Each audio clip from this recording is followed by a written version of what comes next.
60 secondes expat. L'info de la mobilité internationale. Présenté par Flavio Pereira.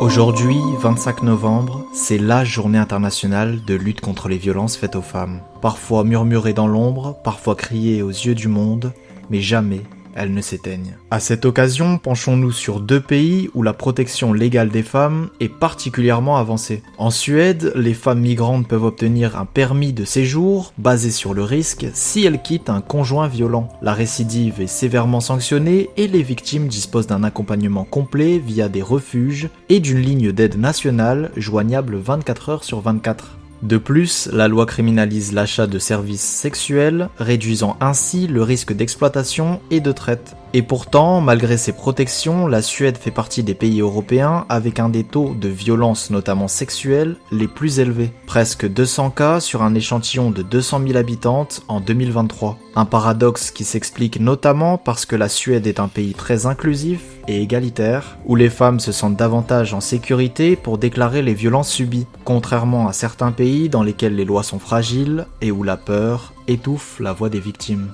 Passons désormais par l'Atlantique pour rejoindre le Brésil, où depuis 2006, la célèbre loi Maria da Penha structure la lutte contre les violences faites aux femmes. Elle comprend l'instauration de tribunaux spéciaux et prévoit également la prévention et l'implantation de refuges pour les femmes dans les villes de plus de 60 000 habitants. Selon certaines études, elle aurait contribué à une réduction d'environ 10% des homicides domestiques féminins dans certaines régions. Pourtant, il reste l'un des pays les plus violents du continent. En 2023, un peu plus d'une femme a été tuée toutes les 6 heures. Les ordonnances de protection existent certes sur le papier, mais ne sont pas toujours mises en œuvre dans les régions rurales ou périphériques. Toute l'info de la mobilité internationale est disponible sur françaisdanslemonde.fr.